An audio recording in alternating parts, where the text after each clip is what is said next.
Alhamdulillah, Ana izin mulai. Bismillahirrahmanirrahim.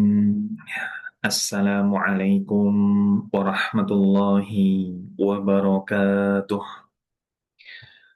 Alhamdulillah, alhamdulillahilladzi bini'matihi tatimmu salihat wa bifadlihi ihtadal muhtadun.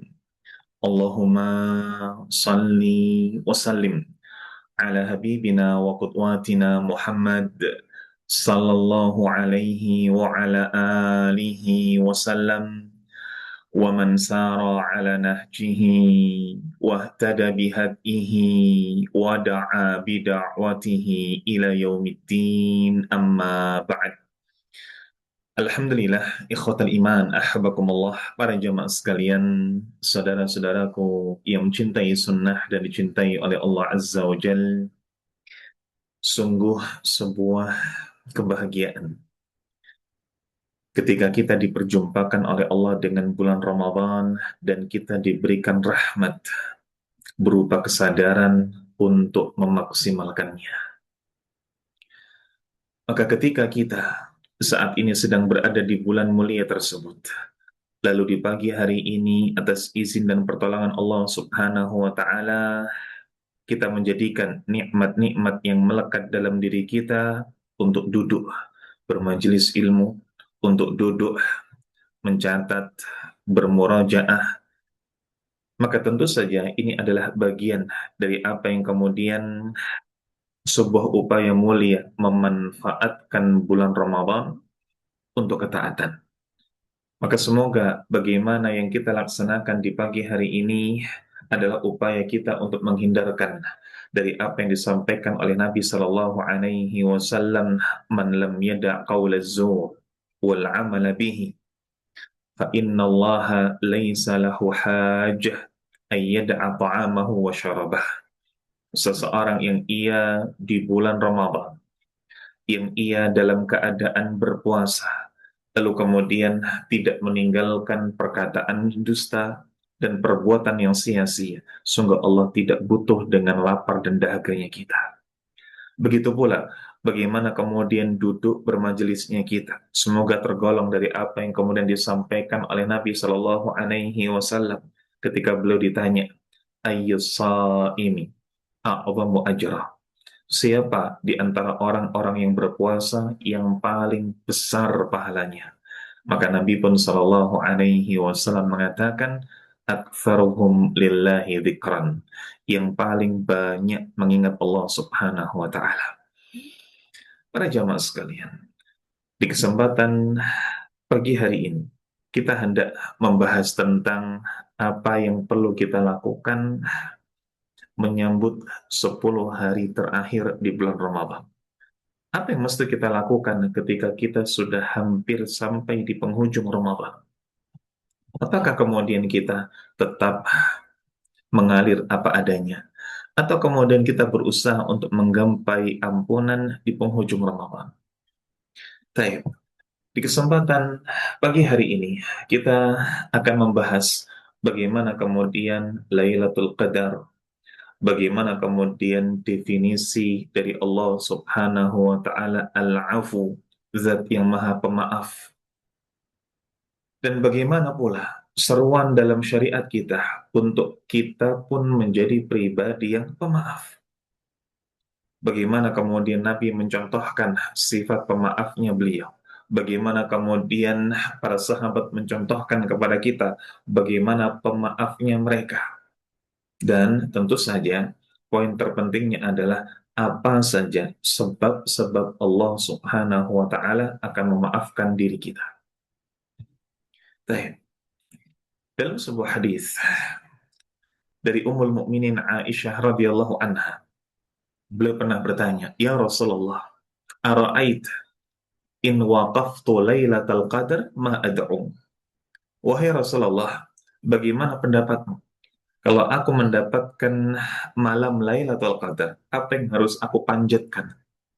Maka Nabi pun Shallallahu Alaihi Wasallam mengatakan, taqulin, hendaklah engkau mengatakan, wahai Aisyah, Allahumma innaka afuwun tuhibbul afwa fa'fu anni.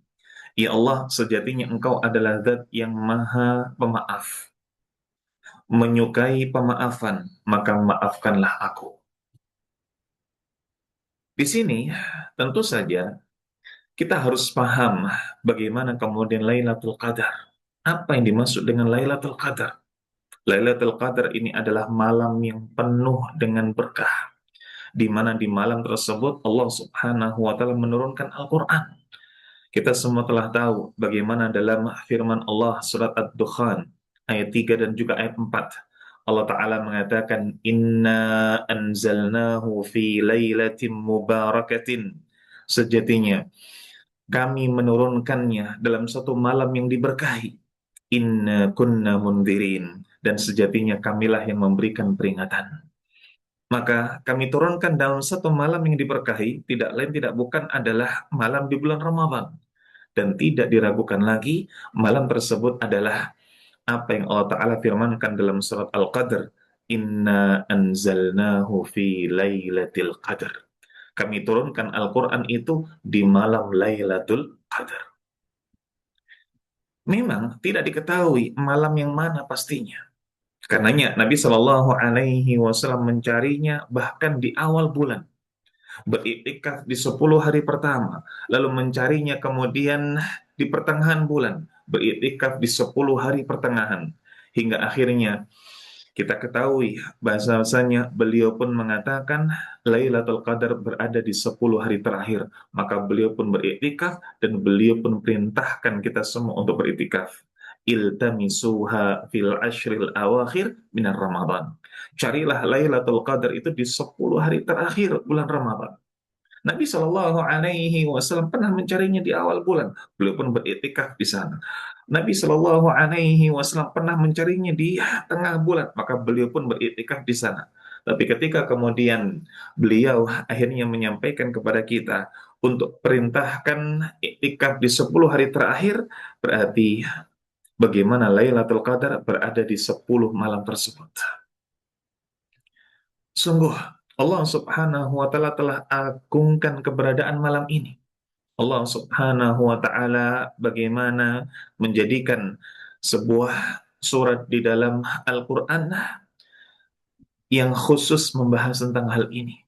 Tidak lain tidak bukan surat Al-Qadar. Al-Qur'an menamainya dengan surat Al-Qadar. Inna anzalnahu fi lailatul qadar. Ini adalah sebuah kabar, sebuah berita. Wa ma adraka ma lailatul qadar. Apakah engkau ketahui tentang malam itu? Para ulama menjelaskan bahwasanya di ayat yang kedua, memang di sana adalah lafal istifham, lafal yang menyebutkan pertanyaan, tetapi pertanyaan yang tidak membutuhkan jawaban. Karena bagaimana di ayat berikutnya Allah langsung memberikan jawaban, maka ini adalah istifham lit ta'zim, sebuah pertanyaan untuk mengagungkan, sebuah pertanyaan untuk meninggikan keberadaan malam tersebut. Karena di ayat berikutnya Allah mengatakan Lailatul Qadri khairum min alfi syahr. Yakni malam kemuliaan itu adalah malam yang lebih baik daripada 1.000 bulan.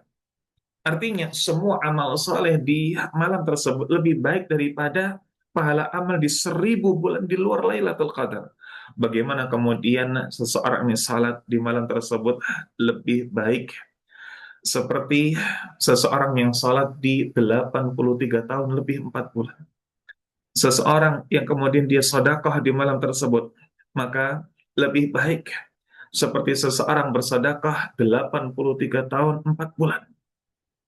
Yang notabene umur kita tidak sampai segitu. Secara umum bagaimana kemudian umat Muhammad ini antara 60 sampai 70 tahun. Ini yang disampaikan oleh beliau sallallahu alaihi wasallam dalam hadis yang sahih. Ketika umur umat Muhammad sallallahu alaihi wasallam lebih pendek daripada umur umat sebelumnya. Tapi di sana Allah Subhanahu wa taala berikan satu jackpot. Allah berikan di sana sebuah hadiah besar yang kalau kemudian seseorang beramal di malam tersebut, maka ia seperti menambah usianya 83 tahun 4 bulan, tapi seluruhnya adalah untuk amal saleh. Seluruhnya adalah untuk amal saleh. Dan ini dicontohkan oleh Nabi Shallallahu Alaihi Wasallam. Beliau beriktikaf 10 hari terakhir bulan Ramadan, bersungguh-sungguh beribadah. Kenapa? Ya untuk mencari Lailatul Qadar. Sampai kemudian Aisyah radhiyallahu anha mengatakan, "Kana Rasulullah sallallahu alaihi wasallam idza dakhala al-ashrul awakhir minal Ramadan ahya laila wa aiqadha ahla." Beliau menghidupkan malamnya dan beliau membangunkan keluarganya. Wajadda wasyaddal mi'zar. Dan bagaimana kemudian bersungguh-sungguh dan mengencangkan selendang beliau. Mengencangkan sarung beliau. Baik. Para jamaah sekalian, memang kalau kita bicara tentang bagaimana Lailatul Qadar, akan ada di sana penafsiran. Oh, ada di sana Lailatul Qadar di 27. Oh, di sana ada Lailatul Qadar di 23 dari Ramadan. Dan semuanya berlandaskan dengan hadis. Seperti ketika kita perhatikan bagaimana sebuah hadis saat Nabi Shallallahu Alaihi Wasallam mengatakan iltamisuha fil ashril awakhir fa inna dha'ufa ahadikum aw ajaza. Kalau ada di antara kalian yang merasa lemah, tidak mampu untuk mencari di 10 hari terakhir, fala yughlabanna ala sab'il bawaqi. Maka silakanlah kalian ini mencarinya. Dan jangan sampai ia dikalahkan untuk 7 hari sisanya. Untuk 7 hari sisanya. Berarti seakan-akan kemudian di sana di malam 23. Berarti di 7 hari terakhir. Dari sahabat yang lain, bagaimana ketika Nabi Shallallahu Alaihi Wasallam didatangi oleh seorang laki-laki yang bermimpi bahwasanya Lailatul Qadar di malam 27. Faqala Nabi, ara ru'yakum fil ashril awakhir. Nabi pun kemudian memberikan komentar, saya melihat mimpi kalian ada di 10 hari terakhir. Maka carilah Lailatul Qadar, fatlubuha fil witri minha. Cari di bilangan-bilangan ganjil. Artinya ketika ada sahabat yang bermimpi, oh wahai Rasulullah, Lailatul Qadar ini di malam 27. Nabi Shallallahu Alaihi Wasallam tidak ingkari, hanya saja beliau memberikan sesuatu yang lebih luas lagi. Carinya di bilangan ganjil 10 hari terakhir. Nah, maka bagaimana sikap yang tepat? Sikap yang tepat itu tidak usah tebak-tebakan.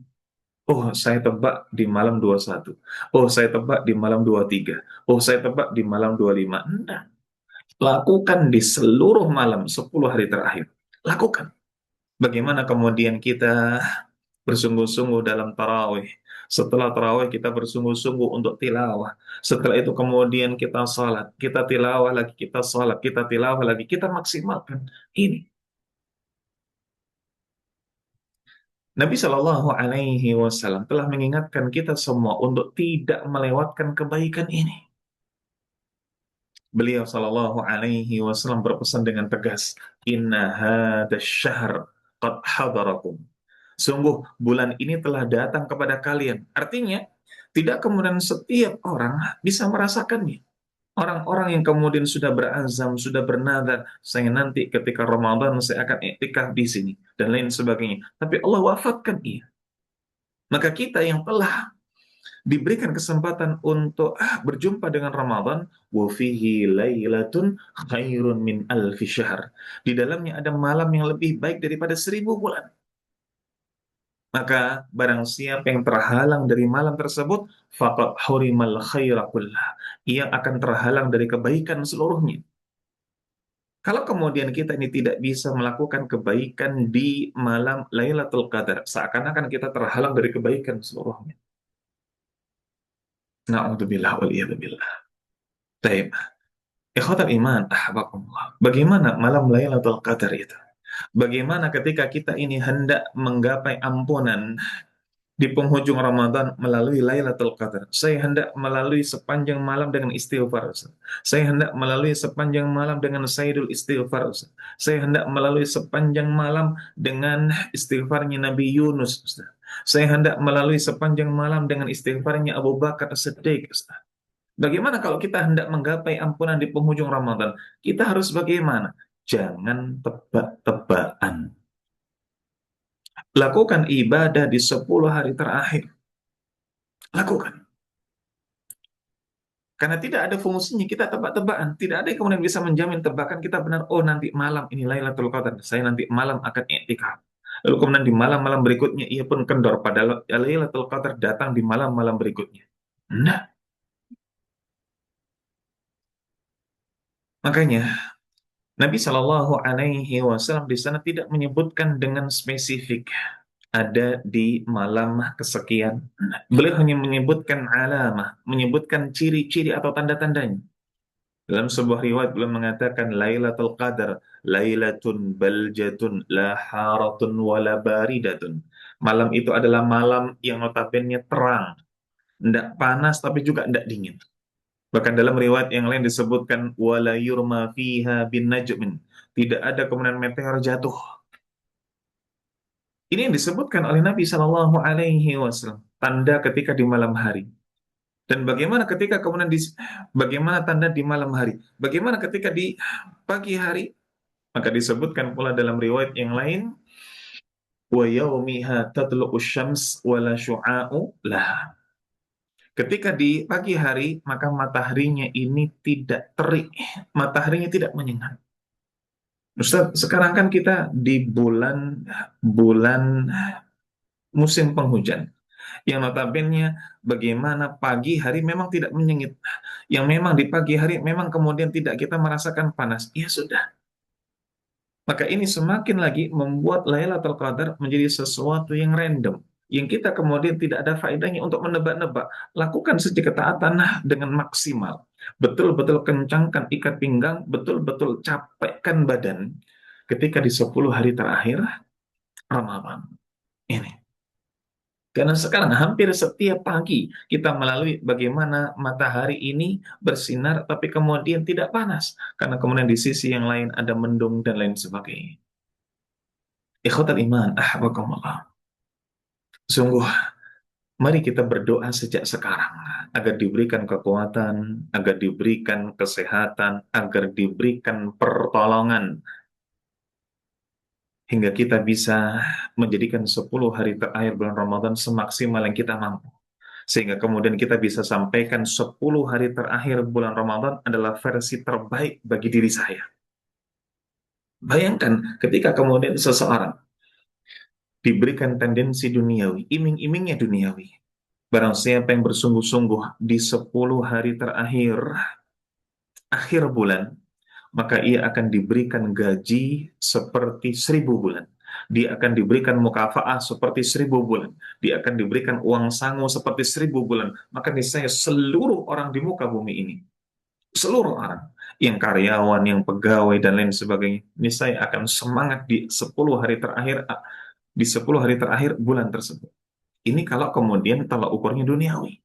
Begitu pula ketika pengusaha, dia akan diberikan omset seperti 1.000 bulan. Mungkin dia akan semangat. Dia akan perintahkan karyawannya untuk lembur semuanya, dan lain sebagainya. Ini kalau duniawi. Sementara ini akhirat notabene lebih mulia dibandingkan dengan dunia. Maka minta kepada Allah dari sekarang pertolongannya.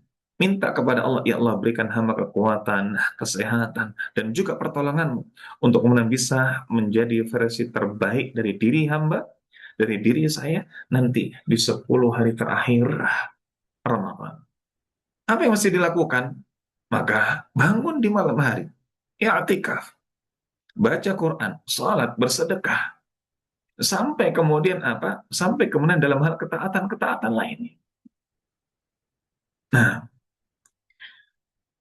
kembali kepada hadis Aisyah di awal. Kalau kemudian kita ini i'tikaf di 10 hari terakhir bulan Ramadan, apa yang mesti banyak kita baca? Yang banyak kita baca adalah apa yang dipesankan oleh Nabi Shallallahu Alaihi Wasallam, ucapan Allahumma innaka afuwun tuhibbul afwa fa'fu anni. Ya Allah, Engkau adalah zat yang maha pemaaf.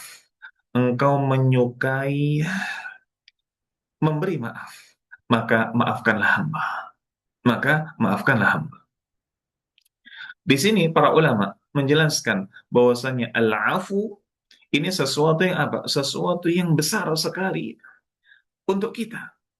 Karena ketika seseorang ini mendapatkan al-afu dari Allah Subhanahu wa taala, yakni bagaimana kemudian Allah menghapus kesalahannya termasuk sampai kepada catatan-catatan amalnya.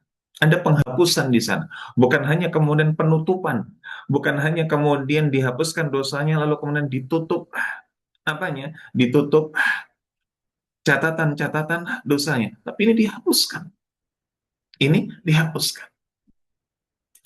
Makanya ketika Allah Subhanahu wa taala mengatakan di dalam surat An-Nisa ayat 149, Allah mengatakan in tubdu khairan aw tukhfuhu aw ta'fu an su'in fa innallaha kana 'afuwan qadira. Apabila engkau menyatakan satu kebaikan atau menyembunyikannya, engkau memaafkan satu kesalahan orang lain, maka ketahuilah sejatinya Allah Subhanahu wa taala afuwan qadira. Allah Subhanahu wa taala zat yang maha pemaaf lagi maha berkuasa. Para jamaah sekalian, sampai-sampai bagaimana kemudian para ulama di antaranya Syekh Utsaimin rahimahullah taala ketika membahas tentang bagaimana hukum talak, maka beliau gunakan bagaimana surat Al-Mujadalah ayat yang kedua terkait dengan ilah yang di dalamnya ada lafal innallaha la'afuwun ghafur.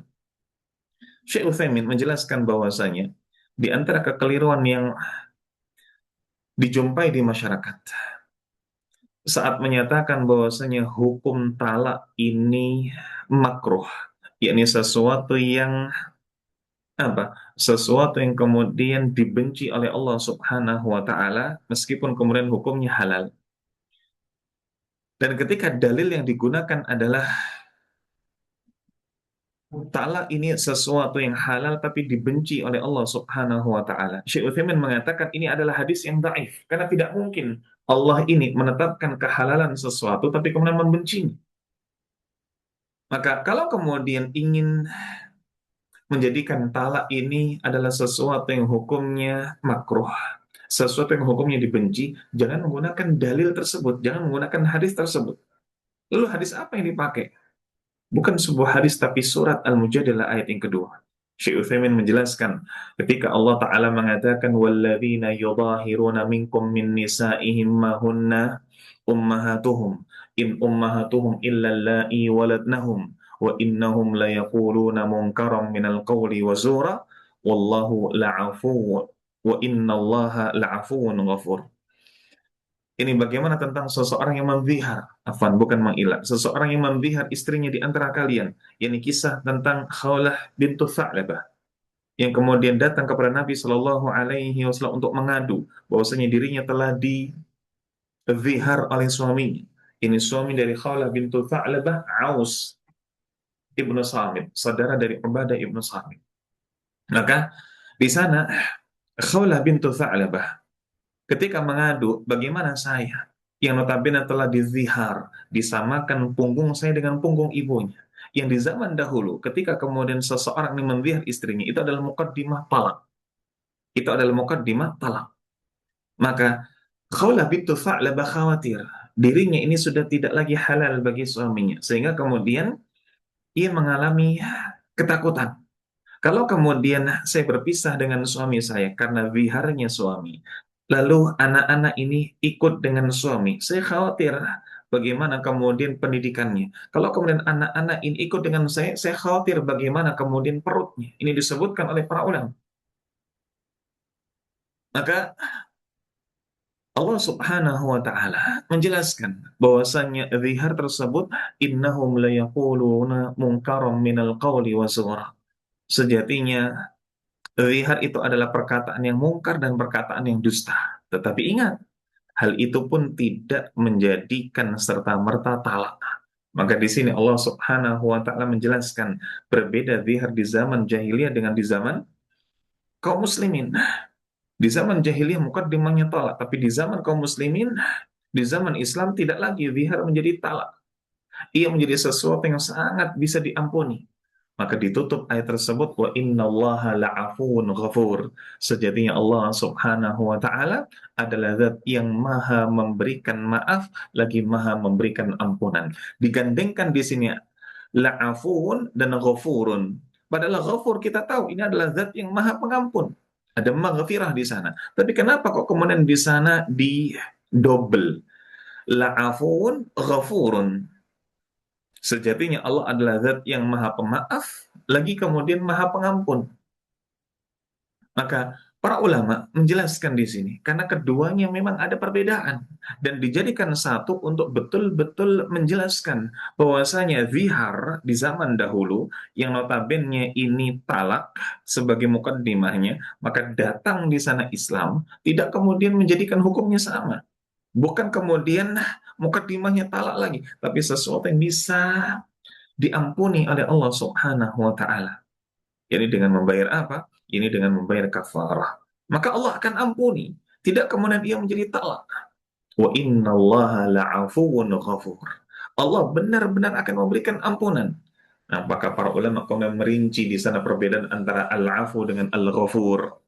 Kalau al-afu, maka di sana yang menghapus segala kejelekan, mengampuni segala kemaksiatan. Maka ini adalah sifat yang dekat dengan Al-Ghafur, tapi lebih dahsyat. Karena Al-Ghafur, yakni Ghufran, mengabarkan tentang penutupan, sementara Al-Afu mengabarkan tentang penghapusan. Maka jelas, menghapus ini lebih utama daripada menutup. Menghapus lebih utama daripada menutup. Nah, para jamaah sekalian, ketika menjelaskan tentang bagaimana sikap pemaaf, ketahuilah bahwasanya Allah Subhanahu wa taala adalah zat yang maha pemaaf. Meskipun kemudian di sana seorang hamba ini terus melakukan maksiat, maka Allah Subhanahu wa taala akan terus mengampuni.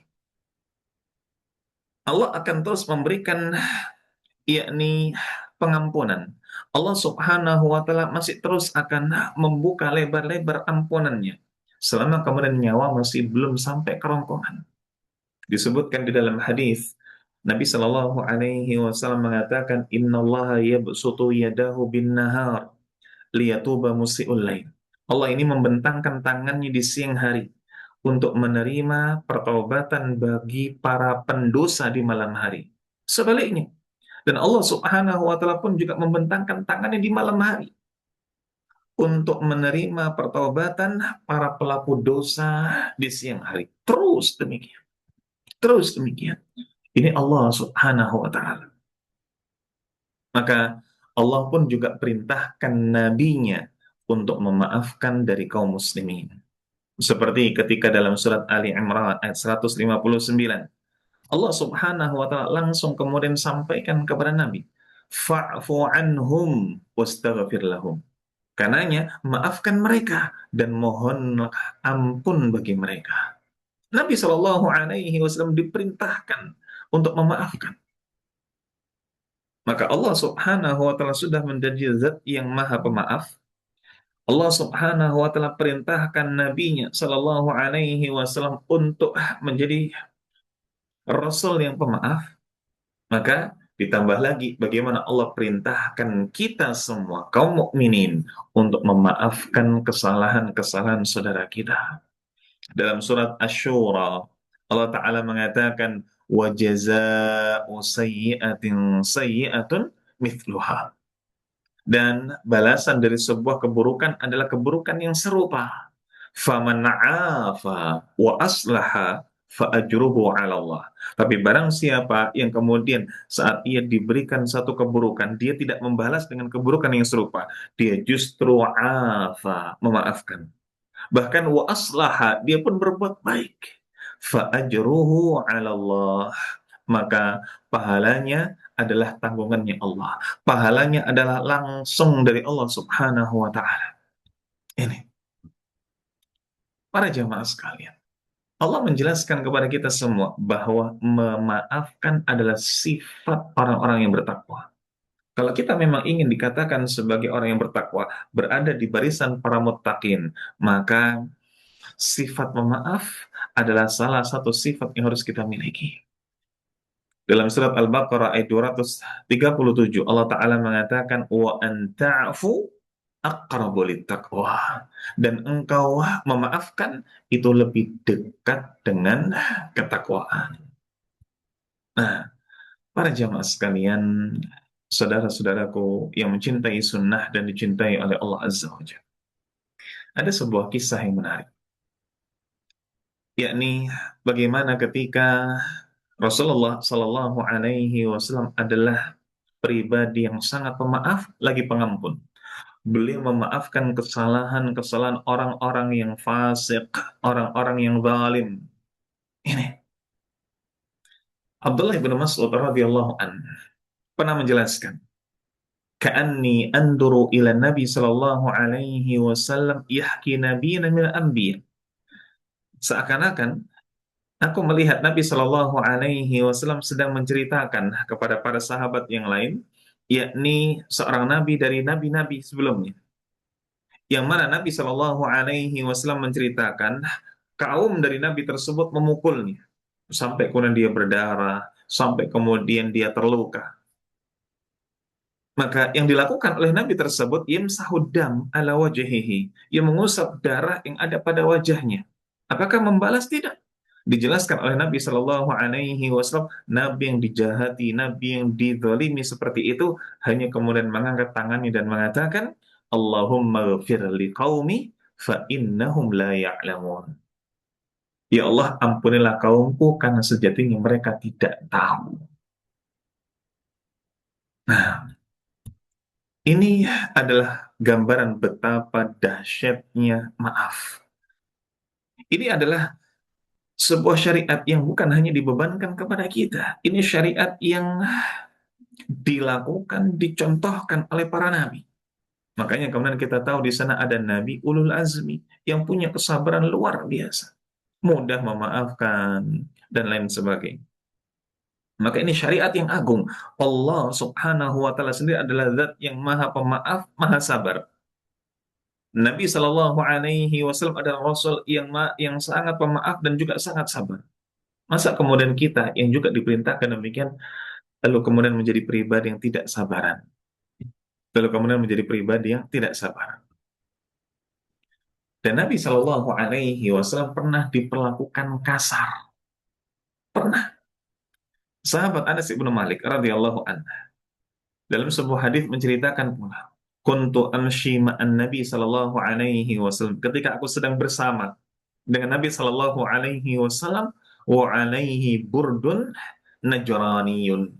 Maka kala itu beliau memakai pakaian dari apa? Najran. Pakaian dari Najran. Intinya pakaian yang bagus. Maka fa'adrakahu a'rabiyun. Di sana datang tiba-tiba orang Badui. Fajabada biridai. Maka orang Badui tersebut menarik selendangnya Nabi Shallallahu Alaihi Wasallam. Bahkan disebutkan dalam riwayat yang lain, yakni fajabada ridaihi jabdatan syadidatan. Ditariknya selendang Nabi Shallallahu Alaihi Wasallam dengan tarikan yang keras. Sampai Anas kemudian mengatakan, fanadartu ila sahfati atikin Nabi Shallallahu Alaihi Wasallam. Aku melihat pada lehernya Nabi. Maka di lehernya Nabi ini sampai kemudian membekas. Aku melihat di sana ada bekas tarikan tersebut di apa? Di tubuh Nabi Shallallahu Alaihi Wasallam. Tapi beliau tidak membalas. Tidak membalas. Dalam sebuah riwayat yang lain disebutkan bagaimana ketika Arab Badu ini mengatakan, ya Muhammad murli min malillahi alladhi indak. Wahai Muhammad, perintahkan para sahabat-sahabat. Perintahkan sahabat-sahabat untuk memberikan sebagian harta Allah kepada. Ini artinya ada orang di zaman dahulu, orang Badui minta sedekah ini maksa. Minta sedekah ini maksa. Maka ini yang dilakukan oleh Arab Badui sampai menarik selendangnya Nabi Shallallahu Alaihi Wasallam. Apakah beliau ini marah? Tidak, beliau tidak marah. Sebuah contoh yang agung dari Nabi Shallallahu Alaihi Wasallam. Nah, sekarang tinggal bagaimana sikap kita. Tinggal bagaimana sikap kita. Apakah kemudian kita hendak menjawab dari seruan Allah ini untuk kemudian kita menjadi pribadi yang bermaaf? Ketika Nabi Shallallahu Alaihi Wasallam sudah perlihatkan sifat pemaafnya kepada para sahabat, bukan hanya kemudian dengan klaim, tapi dengan bukti dan amal. Maka Nabi pun Shallallahu Alaihi Wasallam dalam hadis yang lain pun juga memberikan semangat kepada kita untuk menjadi pribadi yang pemaaf, memberikan sebuah ketenangan bagi kita untuk betul-betul jadi pribadi yang pemaaf. Ketika dikaitkan dengan sedekah, Nabi Shallallahu Alaihi Wasallam mengatakan, "Mana qasad sadaqatun min malin." Sungguh sedekah itu tidak mengurangi harta. Wa ma zadallahu 'abdan bi'afin illa izzan. Begitu pula tidaklah seorang hamba yang ketika ia memaafkan orang lain, bukannya kemudian dia semakin rendah, justru illa izzan, ia akan semakin mulia. Dan ketika dikaitkan dengan tawadhu, wa ma tawadhu'a ahadun lillah illa rafa'ahu Allah. Tidaklah ketika seseorang yang merendahkan Allah, Allah sendiri pun yang akan angkat derajatnya. Nah, para jamaah sekalian, saudara-saudaraku yang mencintai sunnah dan dicintai oleh Allah Azza wa Jalla. Tarbiyah amaliyah dan dakwah qauliyah dari Nabi Shallallahu Alaihi Wasallam ini sudah membuahkan hasil. Tarbiyah amaliyah, bagaimana Nabi ini mendidik secara amal. Begitu pula bagaimana dakwah qauliyah, bagaimana seruan dari Nabi Shallallahu Alaihi Wasallam ini telah membuahkan hasil.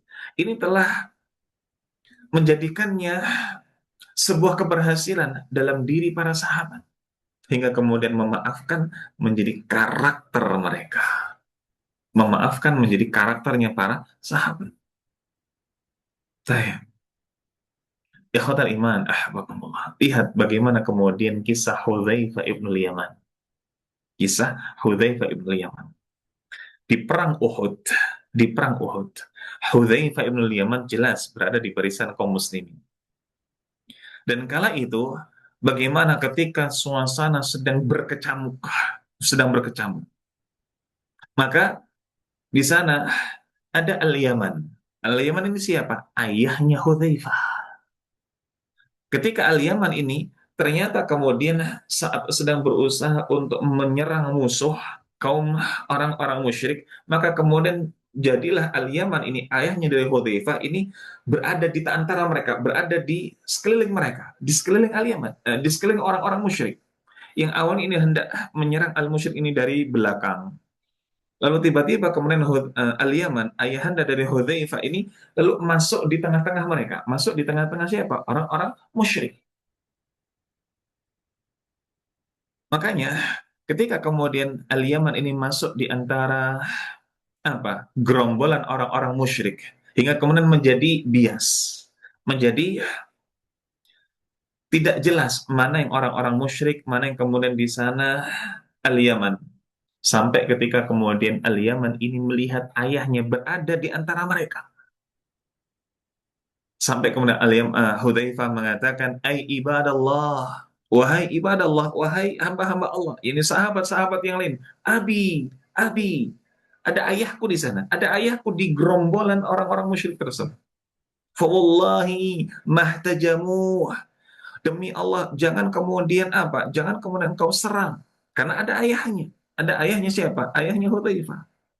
Tapi ternyata bagaimana dijelaskan oleh para sahabat yang lain. Mereka tidak bisa mencegah sampai akhirnya kumpulan orang-orang musyrik itu semuanya diserang. Semuanya diserang sampai kemudian tewas termasuk Al-Yaman, termasuk Al-Yaman. Hingga akhirnya seakan-akan Hudzaifah ini melihat Al-Yaman, ayahnya mati, meninggal di depannya, di tangan oleh para sahabat sendiri. Karena Al-Yaman ketika hendak menyerang mereka ternyata terdesak hingga kemudian justru berada di sekeliling orang-orang musyrik. justru masuk ke gerombolan orang-orang musyrik. Dan ketika kaum muslim ini sudah mengepung, akhirnya semua orang-orang musyrik di gerombolan itu kemudian ditebas, meninggal semuanya, termasuk Ali Yaman. Melihat ayahnya meninggal di hadapan, apa kemudian yang terjadi? Apakah Ali Yaman ini kemudian minta apa? Minta diat. Kita tahu bersama dalam bahasan kisas ketika seseorang menghilangkan nyawa, maka ada di sana diat, ganti uang. Bagaimana satu nyawa, maka di sana 100 ekor onta. Apakah kemudian Hudzaifah ini meminta demikian? Maka faqala Hudzaifah pun mengatakan, yaghfirullah lakum. Semoga Allah ampuni kalian. Semoga Allah ampuni kalian. Hudzaifah memaafkan begitu saja. Sampai kemudian Urwah bin Zubair sampai berkomentar, "Fawallahi demi Allah, ma zalat fi Hudzaifah baqiyatu khairin hatta lahiqa billahi subhanahu wa ta'ala." Sungguh di dalam diri Hudzaifah ibnul Yaman selalu ada kebaikan, selalu diliputi kebaikan sampai berjumpa dengan Allah subhanahu wa ta'ala. Kenapa? Karena Hudzaifah kemudian mengikhlaskan, memaafkan bagaimana ayahnya yang terbunuh di hadapan beliau di tangan para sahabat sendiri. Ini. Kalau kita bicara tentang kisah Hudzaifah ini, para ulama ada yang kemudian menjelaskan dengan dramatis. Sampai ketika disebutkan oleh Ibnu Ishaq, Hudzaifah mengatakan, "Qataltum abi, kalian sungguh telah membunuh bapakku." Maka para sahabat mengatakan, "Wallahi ma'arafnahu, demi Allah kami tidak mengenalinya. Kami tidak tahu kalau itu adalah ayah." Sampai digambarkan sedramatis ini. Baru kemudian di akhir tetap Hudzaifah mengatakan, yaghfirullahu lakum. Semoga Allah ampuni kalian. Semoga Allah ampuni kalian. Maka itu seakan-akan mengangkat derajat Hudzaifah ibn Yaman dengan sifat pemaafnya. Dengan sifat pemaafnya. Maka sudah sepantasnya bagi kita sebelum meminta kepada Allah, yakni ampunan, maka jadilah pribadi yang pengampun. Sebelum minta kepada Allah, yakni maaf atas semua dosa-dosa kita, maka jadilah kita pribadi yang pemaaf. Kalau kita memang mengharapkan bagaimana ampunan dari Allah nanti di 10 hari terakhir, di penghujung Ramadan, maka kita sekarang, sebelum masuk 10 hari terakhir Ramadan, kita yang harus jadi pribadi pemaaf. Ampuni dulu, maafkan dulu teman-teman kita, saudara-saudara kita, tetangga-tetangga kita, yang mungkin pernah menggores luka di hati kita. Ampuni dulu. Jadilah mukmin yang sungguh-sungguh menghiasi diri dengan sifat pemaaf. Karena bagaimana memaafkan orang lain termasuk di antara sebab mendapatkan ampunan dari Allah Subhanahu wa taala. Sekali lagi, memaafkan orang lain di antara sebab mendapatkan ampunan dari Allah Subhanahu wa taala. Ini Allah dan Rasulnya, yakni perintahkan kita untuk betul-betul menjadi pribadi yang pemaaf. Makanya kemudian ketika di dalam surat Al-Baqarah, ayat yang terakhir, ayat yang kita semua sudah hafal, kita sering membacanya. Apa? Kata Allah Subhanahu wa taala, "Rabbana la tu'akhidna in nasina aw akhtana." Ya Allah, jangan Engkau hukum kami apabila kami lupa atau kami salah. Berarti ini memohon ampunannya Allah.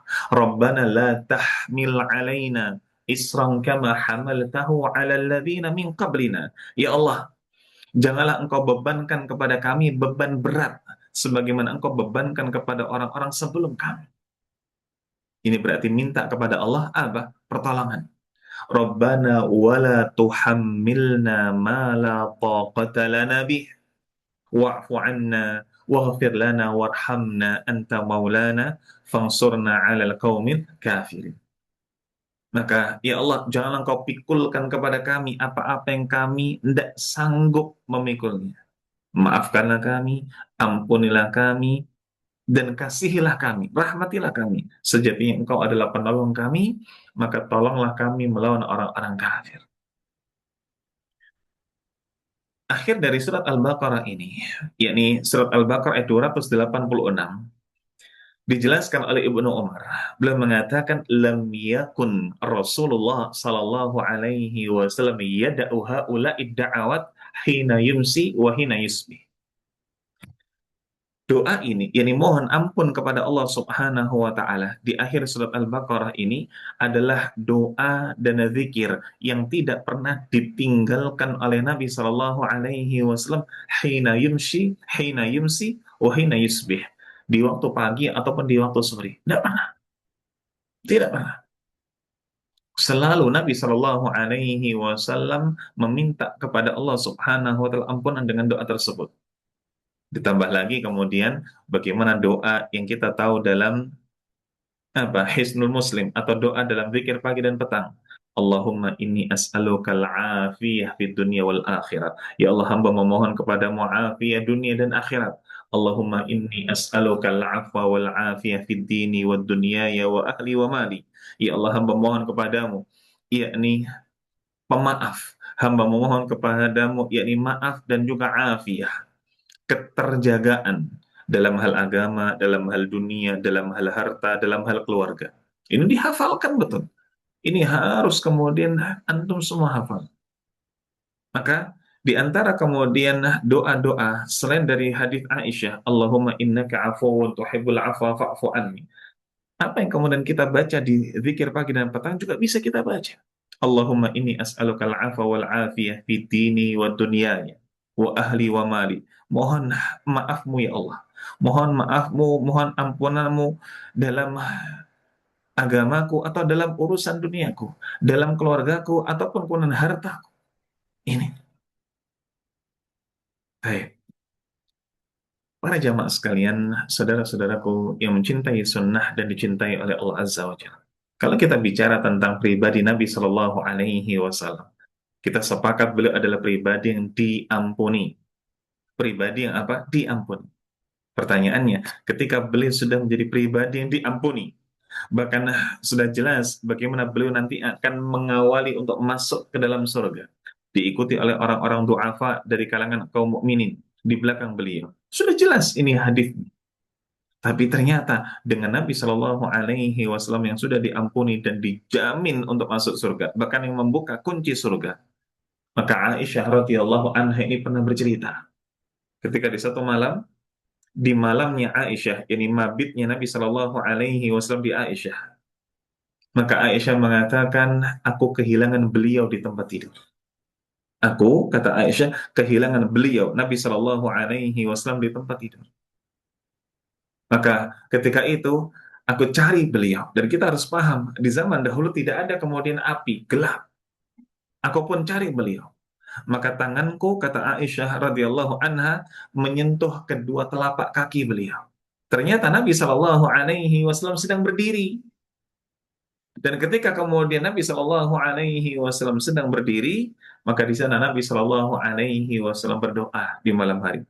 Allahumma a'udhu biridhaka min sakhatik. Ya Allah, hamba memohon kepadamu ridhamu dari murkamu. Hamba berlindung kepadamu dengan keridhaanmu dari murkamu. Wa bimu'afatika min uqubatik. Dan hamba berlindung dengan maafmu dari siksamu. Wa a'udhu bika minka. Aku berlindung darimu. La ahsi sana'an alaik. Sungguh aku tidak bisa menghitung bagaimana pujian-pujian untukmu. Kama afnaita ala nafsi. Sebagaimana engkau telah memuji untuk dirimu sendiri. Ini yang dilakukan oleh Nabi Shallallahu Alaihi Wasallam. Berlindung dari murkanya Allah. Padahal sudah dimaafkan. Berlindung dari siksanya Allah. Padahal sudah dimaafkan. Ini Nabi Shallallahu Alaihi Wasallam. Karenanya di sini, mari kemudian sebuah cerminan bagi kita. Kalau ingin menggapai ampunan dari Allah Subhanahu wa Ta'ala di 10 malam terakhir bulan Ramadan, maka satu tips yang sering kali dilalaikan oleh orang-orang, maafkan dulu orang lain. Maafkan dulu orang lain. Wallahu a'lam bishawab. Ini mungkin para jamaah sekalian yang bisa kita sampaikan di kesempatan pagi hari ini atas banyak sekali kurangnya, banyak sekali lalainya. Namun maaf, sampai di sini kalau ada yang mau ditanyakan, tafadhal.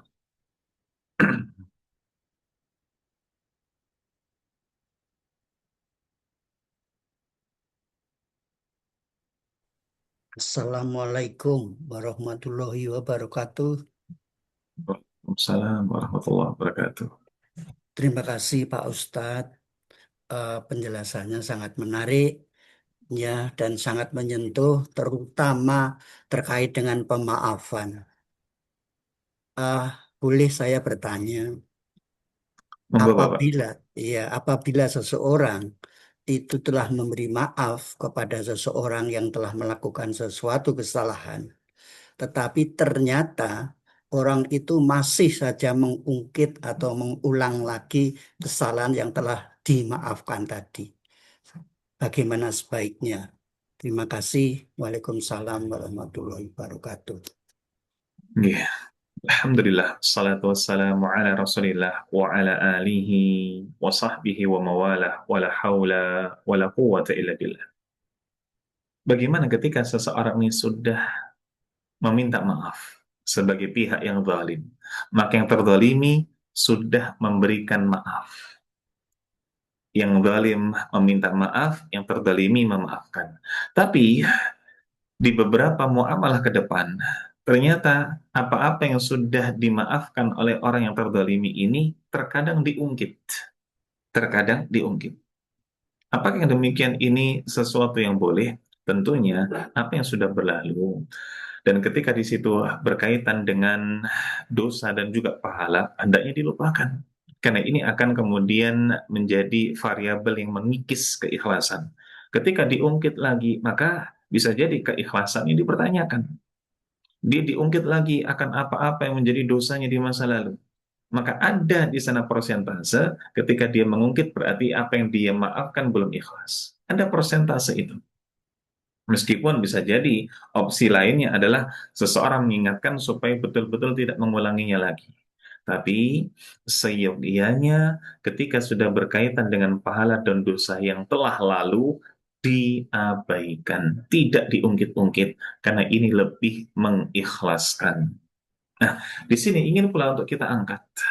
Ada beberapa ketergelinciran saudara-saudara kita di luar sana. Dan ini ternyata turun-temurun. Sering kita dulu mengatakan, yang penting saya sudah minta maaf. Perkara dia belum memaafkan itu urusan dia. Yang penting saya sudah memaafkan. Seakan-akan bahwa kalau seseorang ini dolim, lalu kemudian dia sudah memaaf, sudah meminta maaf, maka selesai urusan. Maka selesai urusan. Maka ini sesuatu yang keliru. Bukan yang penting minta maaf. Bukan yang penting sudah memaafkan. Enggak. Seandainya kemudian setiap yang sudah minta maaf selesai, maka akan rancu hukum syariat ini. Seandainya kemudian setiap yang zalim, dia datang lalu minta maaf, lalu kemudian selesai perkara, maka tidak ada yang namanya hukum qisas. Tidak ada yang namanya hukum qisas. Ketika seseorang membunuh seseorang, membunuhnya qatlul bil amdi, yakni pembunuhan dengan sengaja. Yang jelas antara kemudian dia dihukum qisas, yakni dihukum dihilangkan nyawanya yang serupa, atau kemudian dia membayar dia. Lalu kemudian orang yang zalim ini datang kepada keluarga dan kemudian dia minta maaf. Wahai keluarga fulan yang telah saya bunuh, saya maaf ya. Saya betul-betul minta maaf, mohon saya dimaafkan. Lalu kemudian berharap ia tidak diberikan hukuman apapun. Tidak. Walaupun seseorang yang sudah memaafkan, dia tetap dapat konsekuensi. Dia tetap dapat konsekuensi. Makanya keliru besar kalau ada seseorang mengatakan yang penting sudah minta maaf. Harus berusaha minta kehalalannya. Karena ketika seseorang ini sekedar minta maaf lalu mengatakan saya sudah selesai berarti keliru. Sangat mungkin nanti di akhirat ia yang belum memaafkan dia akan menagih. Menagih apa? Ya tentu saja menagih pahala. Karena nanti mata uang di akhirat bukan kemudian rupiah ataupun real, tapi pahala dan dosa. Kalau kemudian dirinya ini masih belum ridho, dia akan minta pahala kita. Kalau kemudian di sana pahala kita sudah habis, dia akan transfer dosanya kepada kita. Na'udzubillah wal idzubillah. Sehingga apa yang benar ketika seseorang ini salah, berbuat dosa, lalu kemudian minta maaf dan tidak dimaafkan. Apa yang mesti dilakukan? Kalau ternyata dia dimaafkan, ya alhamdulillah. Tapi kalau ternyata tidak dimaafkan, apa yang dilakukan? Perbanyak ketaatan. Perbanyak melakukan ketaatan. Sehingga nanti ketika kemudian di akhirat, kok ternyata yang tidak memaafkan ini nagih, maka ia pun punya bekal untuk memberikan apa yang kemudian ia minta. Ini. Sehingga kalau kemudian di sana orang yang salah ini berbuat zalim lalu minta maaf, tidak dimaafkan atau belum dimaafkan oleh yang dia zalimi, maka dia harus khawatir. Harus khawatir. Tidak bisa dia terus berlindung di balik kata-kata yang penting saya sudah minta maaf. Nah, maka ia harus perbanyak ketaatan. Ia harus perbanyak melakukan ketaatan. Wallahu a'lam bishawab.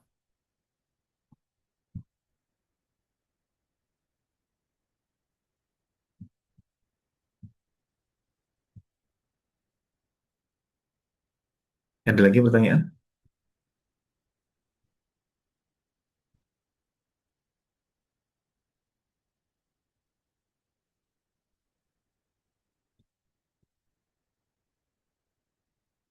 Baik. Bagaimana kalau ketika kita ini terzalimi, lalu kemudian kita minta maaf, tapi dengan maaf tersebut kita ini masih belum bisa berdamai 100%. Sehingga kita pun jaga interaksi, kita pun jaga jarak. Bukan memutusnya sama sekali, tapi kemudian kita berusaha untuk meminimalisir interaksi dan juga pertemuan. Apakah yang demikian ini boleh? Selama di sana tidak ada pemutusan, maka tidak ada masalah. Selama di sana tidak ada pemutusan, maka tidak ada masalah. Tapi kalau di sana sudah ada pemutusan, tidak ada kontak sama sekali, diblokir dan lain sebagainya, maka ini termasuk qati'ur rahim. Ini termasuk pemutusan, pemutusan hubungan, pemutusan tali silaturahim. Apalagi kalau itu adalah keluarga, maka hukumnya haram. Maka hukumnya haram. Tapi kalau kemudian dengan kawan, dengan teman, ingin menjaga jarak, demi kesehatan hati supaya kalau saya jaga jarak saya lebih salat khusyuk, kalau saya menjaga jarak saya pun lebih mudah untuk tilawah. Tapi kalau saya tidak menjaga jarak saya makan hati, Ustaz, sehingga kalau saya makan hati saya akan sulit tilawah dan lain sebagainya. Kalau dirasa ada maslahat mungkin boleh. Wallahu a'lam bishawab. Nah,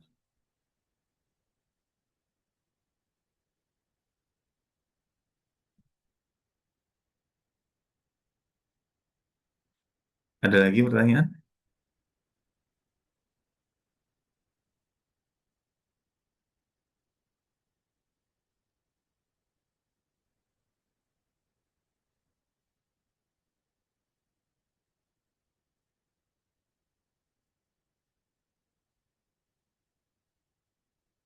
Sudah tidak ada lagi pertanyaan?